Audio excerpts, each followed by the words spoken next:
What would you think if a classmate of yours suddenly disappeared for days without a clear reason? You couldn't reach them, couldn't see them, and then horrifying news spreads in your area. The discovery of a young girl's body in disturbing condition. Even if just a fleeting thought, could it be her? Could the lifeless girl be the same friend who vanished without a trace? That's exactly what happened in the case we're diving into today. Welcome to KX Channel.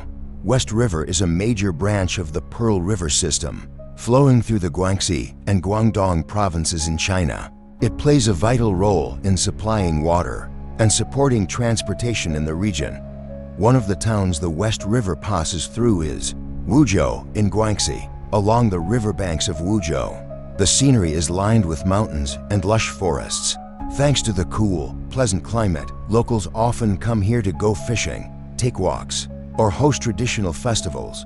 On the afternoon of April 2, 2002, police in Samkhe district, Wuzhou City, received a report from the village chief. The source of that report was a 17-year-old boy named Alex, who lived in the district. After school that day, Alex and two of his friends didn't go straight home. Instead, they decided to hang out for a while. They'd often heard from villagers that people went down to the south side of the river to catch fish, so they headed that way. Although the three boys went together, only Alex actually entered the water to fish. The other two stayed on the bank, playing around. Alex didn't go into deep, he was being cautious. While waiting near the edge, Alex spotted a black plastic bag stuck under a large rock in the river. Thinking it was just trash, he approached to pull it out. But as he got closer, he noticed a foul odor coming from the bag. Alarmed, he decided not to touch it. One of his friends grabbed a long bamboo stick to try pulling the bag out, but Alex grew frightened and said he would leave if they did. Seeing his reaction, the other two backed off as well. That afternoon, the three of them left the black bag stuck under the rock and went home. After returning, Alex told his parents what he had seen. Concerned, they contacted the village chief, Mr. Thomas, asking him to check it out. Mr. Thomas had only heard the story and hadn't seen the bag himself. He planned to retrieve the bag and use the opportunity to remind villagers not to dump trash into the river. But when he arrived at the site and smelled the stench around the area, he got goosebumps. From a distance, the bag had looked like moss or river weeds clinging to a rock. That might be why no one noticed it until now. Mr. Thomas used a long bamboo pole to pull the black plastic bag out of the river, but instead of opening it, he immediately reported it to the local police for inspection. 2 hours later, two police officers from Wuzhou district arrived at the riverbank to examine the strange black plastic bag that had drifted onto the shore. A large group of curious locals had gathered by the time the officers arrived. Holding the bag in their hands, the officers noticed several slits in the plastic and saw part of what was inside. Upon a quick look, they seemed to realize what it was and immediately asked the crowd to disperse. After opening the bag, they confirmed it contained the torso of a human body, no limbs, no head. The officers could only determine that the remains belonged to a female and that this was a possible criminal case. No other evidence or items were found at the scene. Following forensic examination, it was confirmed that the victim was female, but her exact age and identity were unknown. The estimated time of death was about 2 weeks prior. Because the torso had drifted in the river for that long, it was severely decomposed and had very few identifiable features. For now, the cause of death remained undetermined. Upon autopsy, there were no signs of bone fractures. The internal organs were mostly decomposed. Forensic scientists collected biological samples, and results suggested that the victim had been assaulted. Prior to death, blood-based DNA testing wasn't feasible due to the condition of the body, so the forensic team used cartilage samples instead. Only the torso had been recovered at that point, making the investigation extremely difficult. Despite not knowing the precise cause of death, the nature of the case suggested that the perpetrator had a highly disturbing motive. The signs pointed to possible personal reasons such as revenge, emotional conflict, or an attempt to eliminate the victim after committing an act of violence. Later that same evening, the police received another report, this time from the northern side of the same river, roughly a 10-minute drive from the original discovery. Another black plastic bag had been found. The second bag was quickly sent for forensic examination. Inside were dismembered body parts, specifically limbs that belonged to the same individual. The victim's arms showed signs of bruising consistent with physical abuse.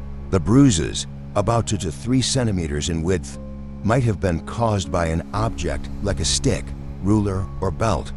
While it was difficult to confirm the exact tool, the signs strongly suggested that the cause of death could be linked to blunt force trauma. When the limbs were matched against the previously found torso, the pieces fit together well, indicating they likely belonged to the same person. However, investigators couldn't rule out the possibility that more than one victim was involved, especially since not all body parts had been found. It was clear that waiting for someone else to stumble upon another bag was no longer an option. Police launched a coordinated effort to search for the missing remains, expanding their efforts to nearby riverbanks, garbage dumps, open fields, and even forested areas and mountains, anywhere the perpetrator might have disposed of evidence.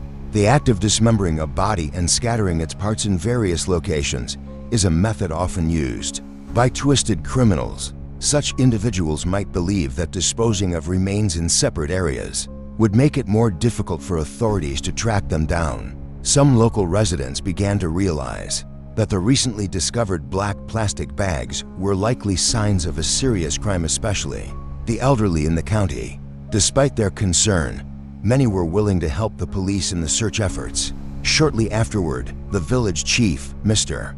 Thomas, discovered yet another black plastic bag discarded at the foot of a mountain near the county border. The location was random and not very high up, an area rarely visited by tourists and only access by locals during seasonal harvests. Inside the black bag was a human head in an advanced state of decomposition, making facial recognition impossible. However, the victim had long hair, about 30 centimeters in length, and was wearing a light blue butterfly-shaped hair clip. Despite being found inside the same decaying bag, the clip appeared fairly clean, as if it had only been used a few times. Given the close timing of these discoveries, the forensic team became increasingly intrigued and decided to reconstruct the body from the parts. The torso had been found first, followed by the limbs, and now the head. After piecing everything together, they confirmed that all parts belonged to a single individual.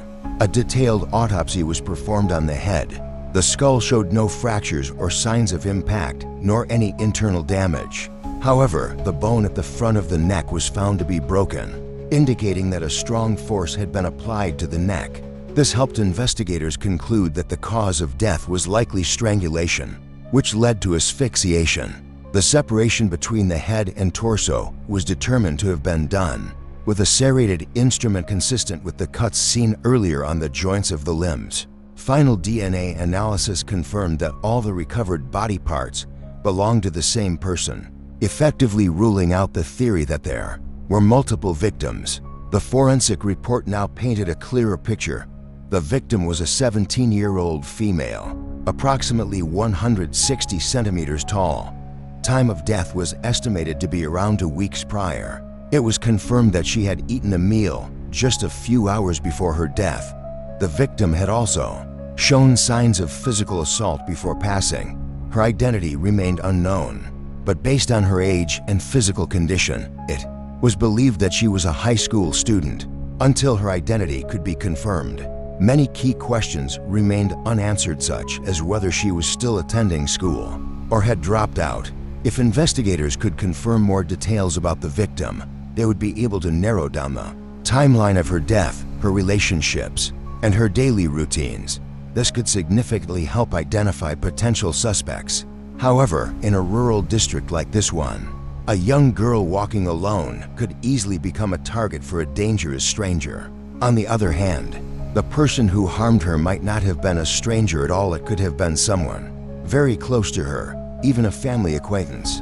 Sadly, this type of situation is not uncommon. Just as leads were beginning to stall, police received a new report from a waste collection worker. This worker, while collecting garbage not only from homes, but also from informal dumping sites upstream, accidentally tore open a black plastic bag. The bag had been carelessly discarded at one of the regular trash heaps near the river. What he found inside was deeply disturbing, not due to carelessness or bad luck, but because the bag itself was too thin to contain sharp objects. It had ripped open, revealing a handsaw and a kitchen knife, both stained with what appeared to be blood. Initially, the workers tried to convince themselves it might be animal blood, but what they found next removed all doubt. Inside the same bag was a schoolgirl's uniform and a pair of shoes, both also stained. The items were immediately handed over to the police. The saw and knife were quickly identified as likely tools used in the crime. If investigators assumed the uniform and shoes belonged to the still unidentified victim, the sizing and condition seemed consistent with the body found earlier. The saw blade also matched the serrated cut marks on the remains. The name tag on the uniform had been removed. Forensic analysis confirmed that the blood found on the saw and knife and clothing all matched the same victim, solidifying these items as critical evidence in the case. The victim had most likely been attacked either on her way to school or while returning home, as she was still wearing her school uniform at the time of the incident. Police proposed a theory that she had encountered the perpetrator by chance along the way. If the attacker had been a stranger, it's possible he tricked or forced her into a remote location before committing the assault. The bruises on her arms indicated she had been restrained, possibly with a belt, when she tried to resist. After carrying out the attack, the suspect is believed to have caused the victim's death by suffocation, either manually or with some kind of pressure, then dismembered the body using the saw and knife, placing the parts in multiple black bags and discarding them across different locations. Interestingly, he also kept the murder weapons and the girl's belongings for some time before finally disposing of them. This behavior led investigators to consider two possibilities. If the perpetrator was a stranger, this delay might have been out of panic or confusion, but if it was someone the girl trusted, luring her into a private space like a house would have been far easier. While the suspect could have committed the initial assault in almost any location, dismembering a body would have required both time and specific tools, something that could only have been done in a private, enclosed space. A warehouse or the suspect's own home seemed far more likely than an open area. Meanwhile, the police began expanding their investigation in hopes of identifying the victim. They visited every local high school in the area to see if any female students had recently gone missing. During this time, the Samkhe District Police received a new report from a 17-year-old student named Peter. He was the same boy who had originally found the black plastic bag by the riverbank. Peter came forward to ask the police to help locate one of his classmates who had not shown up at school for several days. Her name was Emily Tran, and she was also 17 years old. According to Peter, Emily had been absent from class for nearly 2 weeks. At first, when she missed the first 2 days, Peter assumed she was sick, but as days passed and she still didn't return, he grew more concerned. The reason listed on the attendance board simply said sick, but something about it didn't feel right. Peter decided to ask their homeroom teacher, Mr. Lewis, if he knew why Emily wasn't in school. Lewis replied that her family had reported she was ill and would be taking extended leave. Peter knew Emily as a hardworking student. Aside from regular school hours, she also attended additional classes outside of school. He wanted to help by copying the class notes and bringing them to her house. Since Peter often wandered around after school, he happened to know where Emily lived. When Peter arrived at her home, he found only her grandparents there, elderly and frail. They looked pale and exhausted, as if something terrible had just happened. Peter asked them about Emily, but to his surprise, they looked confused. They told him that Emily had been missing for 2 weeks and had not returned home since. Her teachers had informed them that they would notify the police and help search for her, because Emily's grandparents were too old and physically weak to visit the station themselves. They had relied entirely on the school to report her disappearance. Shocked and disturbed, Peter asked more questions. It turned out that the school had not informed any of the students about Emily's disappearance, likely in an attempt to avoid causing panic among her classmates. Out of growing concern for his friend, Peter went directly to the police station himself to file a report. But to his shock, The police told him they had never received any missing person report from the school or any teacher regarding a girl named Emily Tran. Her name didn't appear in any missing person database at all. After receiving Peter's report, the investigation team immediately visited Emily's home. There, they met her grandparents, Mr. David Tran, 72 years old, and Mrs. Helen Tran, 70. Both grandparents were elderly and physically weak, making it difficult for them to communicate quickly. Mrs. Helen Tran mostly sat and listened, while Mr. David Tran was still able to speak with the police and provide a statement. Emily Tran was a high school student enrolled at a public school in the Samkhe district. As previously mentioned, she and Peter were classmates. At the time of her disappearance, Emily was living with her grandparents, as her parents worked in the city of Guangzhou, Guangdong Province. They had planned to bring her to live with them after she entered university. Emily was known to be a cheerful, friendly, and highly dedicated student. Outside of school hours, she often attended extra tutoring sessions with a few of her classmates. Back in her first year of high school, there was a period when Emily became withdrawn and quiet. She often returned home with bruises on her body and her clothes in disarray. Her grandparents were deeply concerned and asked her what was happening, but Emily never told them the truth. It wasn't until her current homeroom teacher, Mr. Daniel, visited the family and explained that Emily had been repeatedly bullied by girls from another class, that they understood why she had been coming home in that condition. Mr. Daniel reported the situation to the school after learning about it. From then on, Emily's grandparents paid closer attention to her well-being, as she gradually became more open and sociable again. To Emily's family, Mr. Daniel was seen as a kind and caring teacher, someone they trusted deeply. That's why whenever there was anything concerning Emily, her grandparents would contact Mr. Daniel first.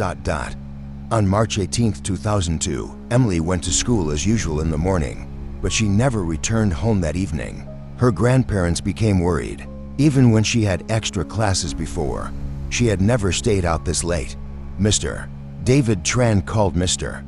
Daniel to ask if he knew where Emily was. Daniel explained that she had gone to a tutoring session that afternoon with a group of classmates at the home of their math teacher, Mr. Han Wu. Mr. Daniel then contacted Mr. Han to check, and Mr. Han said that Emily had already left his house with her friends some time ago. Her grandparents, still unsure of where she had gone, became extremely anxious. Mr. Daniel tried to reassure them, saying the school would file a report with the police and help find her. But in truth, the police had never received any report of Emily's disappearance, not from the school nor from any teacher, until Peter came forward. No one had officially informed the authorities. At this stage, the police weren't focused on questioning the school about this oversight, because it was now very likely that the unidentified female body they had discovered was Emily. The estimated time of death, about 2 weeks earlier, matched the timeline of her disappearance. The age of the victim, 17, also matched Emily's profile. While the police could have conducted DNA testing between the remains and Emily Tran's grandparents, they wanted to be absolutely certain. So they reached out to her parents in Guangzhou and requested that they undergo DNA testing as well. The results came back as a perfect match. At that point, everything became painfully clear. The victim was Emily Tran. She hadn't simply gone missing or run away. She had been the victim of a serious crime. Although it was incredibly difficult, the authorities had to inform her family, especially her grandparents, about the heartbreaking truth. The police then interviewed another female student from the same school named Lisa Tong. Although Lisa wasn't particularly close to Emily, they often attended the same math tutoring sessions and would walk home together since they lived nearby. Lisa explained that on the day of the disappearance, she and Emily had joined a few other classmates to attend a math lesson at the home of their tutor, Mr. Han Wu. This detail was already confirmed by both Mr. Daniel, the homeroom teacher, and Emily's grandparents. After class, Lisa and Emily stopped by a small convenience store nearby to buy snacks. It was around 7 p.m. when they began walking home. Emily was nearly at her house when she suddenly remembered that she had left her workbook at Mr. Han's place. She told Lisa she would run back to get it. This meant that Emily was still safe from the morning until at least 7 p.m. on March 18th. But sometime between leaving the store and returning to Mr. Han's home, she completely vanished. Since Mr. Han was one of the last people to see Emily, his statement was considered highly important. However, when police first arrived to question him, Mr. Han seemed irritated and defensive. His cold demeanor raised suspicions. Why would a teacher act so unfriendly? In response to a student's disappearance, after a few minutes of conversation, Mr. Han's attitude softened. He explained that he had been tutoring Emily for a long time. In the beginning, he charged her regular monthly tuition, but after meeting her grandfather during a parent-teacher conference, he decided to waive the fee not because Emily's family was poor, but because her grandfather reminded him of his own. It was an act of compassion. Hearing this, investigators began to trust Han more. He recounted that Emily had come to his home for tutoring, then left with her friends. Later that evening, she returned alone to retrieve her forgotten notebook. Police did not mention Lisa's statement, but Mr. Han's story matched hers exactly. The only problem, no one could confirm whether Emily actually left Mr. Han's house after that. There were no security cameras in the area to verify what happened next. Coincidentally, as officers were leaving the store area, they ran into a few male students from the same school who were shopping at the convenience store near Mr. Han's residence. The police believed that no piece of information should be overlooked during an investigation, so they decided to speak with the male students near the convenience store. One of the boys said the last time he saw Emily Tran was that very day when she and Lisa Tong stopped by the store after math tutoring. The two girls sat for a few minutes before leaving, but about 10 minutes later, he saw Emily running past the store again, this time holding a notebook. According to his account, this confirmed what Mr. Han had said earlier. Emily had returned to retrieve her forgotten workbook. The boy added something crucial.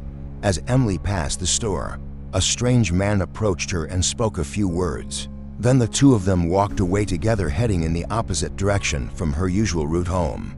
This detail became incredibly important. Could that man have been the perpetrator? Fortunately, there was a security camera mounted at the front of the convenience store. The owner used it to monitor foot traffic. The camera had a clear view of the entire stretch of road in front of the store, and it stored footage for up to 3 weeks.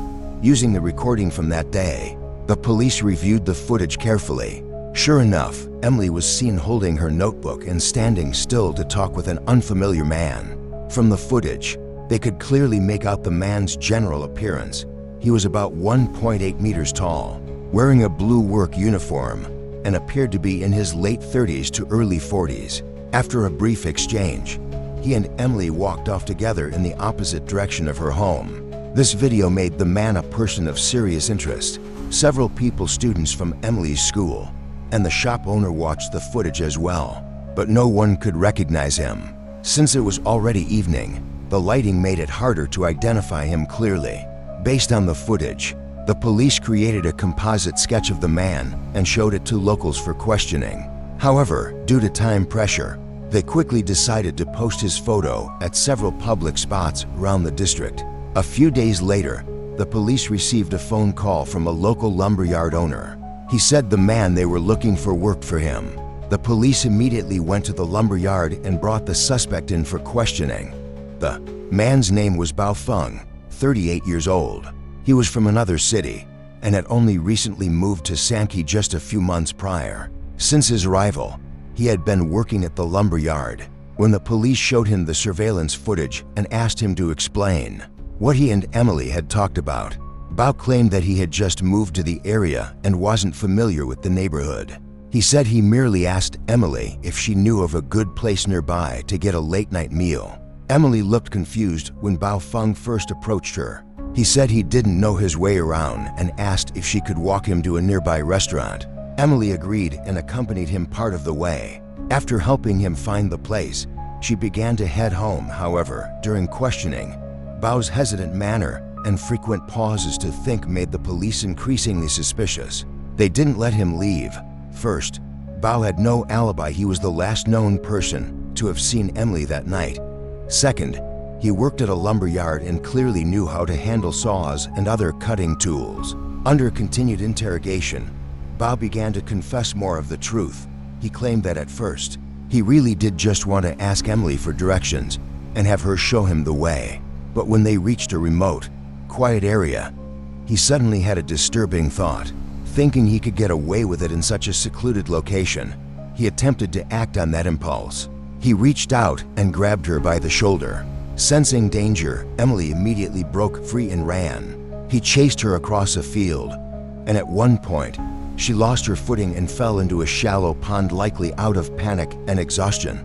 Seeing an opportunity, Bao started walking toward her slowly as she struggled to get up in fear. But just then, someone else appeared and called out Emily's name. Hearing the voice, Bao panicked and ran off immediately. To this day, Bao remembers only one detail about the man who showed up. He was wearing prescription glasses. While Bao admitted to having disturbing thoughts, his story remained difficult to believe. Still, DNA tests were conducted comparing Bao's DNA to samples collected from Emily. The results showed no match. The police kept Bao in custody for an extended time, applying psychological pressure in hopes of extracting more information. But it appeared he had told them everything he knew. That meant the investigation was once again facing a new potential suspect. The only clue they had from Bao was that the man who appeared that night wore glasses. Any man in the area who wore glasses and knew Emily was now under increased scrutiny. Officers reviewed the convenience store footage over and over the video, where Emily was seen speaking with Bao. One detail stood out. Emily was not wearing the light blue butterfly-shaped hair clip that had been recovered later with her remains. So when did she receive that hair clip, before or after her death? Regardless of the timing, one thing was now certain. Whoever gave Emily the hair clip was likely the true culprit. The police began asking her close friends about the accessory. Most of them said Emily rarely wore clips at all, and none had ever seen her use one like that. Investigators then visited every small shop in the district, hoping to trace the item. Eventually, they found a convenience store that sold the exact same type of butterfly hair clip and had recently sold one identical to the one found with Emily. When the store owner was shown the butterfly hair clip, he recognized it immediately. He explained that a few weeks ago, a male teacher had come in and purchased that exact item. The teacher was a regular customer, so the owner remembered him clearly. It was Mr. Daniel, Emily Tran's homeroom teacher. This revelation surprised the investigative team. They suddenly realized they had never interviewed Mr. Daniel directly. According to Emily's grandparents, Mr. Daniel had earned their trust and had even helped Emily during a difficult time. When she was being bullied at school, there had been no apparent reason to suspect him, which is why he had never been questioned. The investigators reached out to the school and obtained Mr. Daniel's home address. They went to visit him immediately. When they arrived, Mr. Daniel greeted them warmly and appeared very cooperative. Based on Bao Feng's earlier statement, the suspect he saw that night wore prescription glasses, but Mr. Daniel wasn't wearing any at the time of the interview, which initially lowered the investigators' suspicions. Still, as the conversation continued, one officer, Officer Kayat, asked to use the bathroom.